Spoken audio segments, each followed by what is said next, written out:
I'm Caleb. I am the graphic designer here at Filoli, and I've been here since 2014.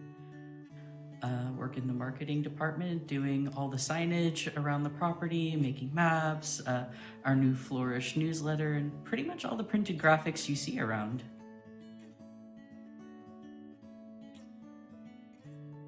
Ever since when I was a really little kid, I always kind of just felt out of place in my own skin, in my own body. As a toddler, my mom would put me in these frilly dresses with bows and ribbons and all of that, and I would always rip them off. Like, I hated it so much.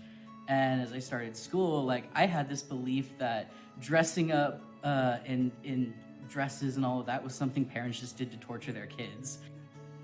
I was kind of surprised when I found out that, like, you know, the other girls in my class, they actually liked it. They liked dressing up like little princesses.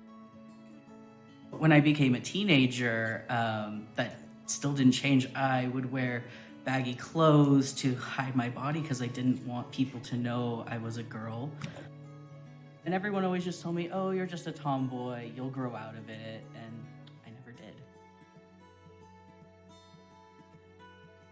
I went to a private school from kindergarten to 8th grade, so the LGBTQ plus community was something that was never talked about, and so I didn't really have any exposure to it. And even in high school, I went to a public high school and I joined our school's GSA. And at that time, the focus of the community was legalizing gay marriage. So really the topic of transgender individuals never really came up.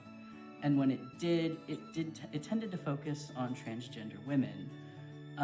So I was never actually exposed to any transgender men or even like the concept until after high school, until like my 20s. In online communities that I was a part of for different hobbies, you know, I started meeting people with the same experiences that I had growing up, and it really kind of started putting into perspective what I was actually experiencing. And in 2020, when we were all stuck at home, I actually had time to start processing and speaking to other people about this more in depth. And in 2021, I came out to my family and my husband and at work at Filoli. Everyone's journey through transition is different, and it may not always be a direct path. Sometimes, you know, when a person starts their journey, they may, identify as like, oh, I think I'm a transgender man, or I think I'm a transgender woman. And, you know, they may go through the process of changing their name and identifying as these different pronouns. And at some point they realize, no, this isn't quite right. I'm actually non-binary, or I'm gender fluid. And so it's really a journey of self-discovery that can take a really long time. Not everyone who decides to transition goes through the same steps. Some people may choose to go through HRT, some people may not, either out of choice or because they medically can't. They may change their wardrobe, they may change their name, but not everyone does all these things. The transition is different for everyone.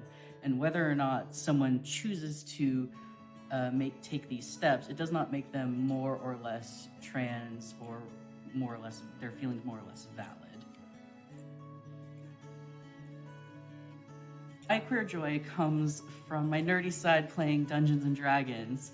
One of the greatest joys I get in life, and something that actually really helped me figure out, kind of tackle these feelings I was having, was, getting to create and play a different character. So you can create and play anything you want. So, in the beginning, I kind of felt like, oh, I'm female, so I have to play female characters. It just never felt right. I never really liked it.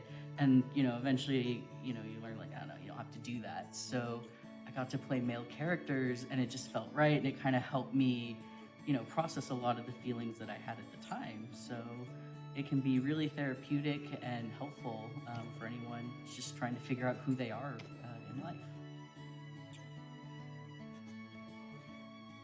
So throughout my own transition over the last year, something that's been really helpful for me is seeing other people at different points within their own transition journey and at different stages in their life. Some people figure out at a younger age, the gender they were assigned at birth isn't right for them and they can start transition early.